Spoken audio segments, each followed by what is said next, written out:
ni upate muda sio mwingi. Sawa baba, sawa. Ubao wenyewe kimo chake kama huyu. Urefu wenyewe kama mwenyekiti. Nahitaji niutumie kwa ajili ya kuzikia.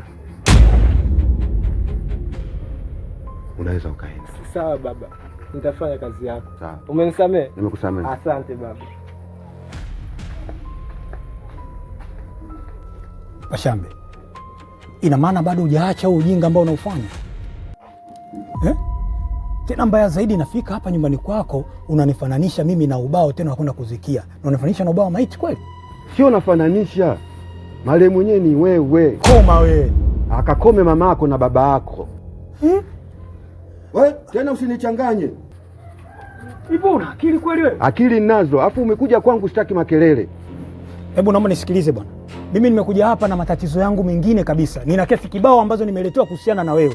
Sasa nakuja hapa nakuta tena matatizo mengine. Wewe ukoje kwani? Ukui? Baki hapa. Baki hiyo vipi sasa? Yaani nakuzika hapa kama paka, yaani bila ya ubao wa mwanandani. Atabaki bebelo.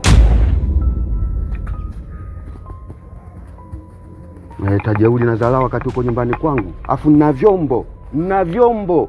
Havibahatishi. Sijai kuomba jambo likaenda vibaya. Kila kitu kinaenda sawa. Nilikusudia kumuua mama na imewezekana, mtakuwa nyima paka manifuata nyumbani kuniletea fujo.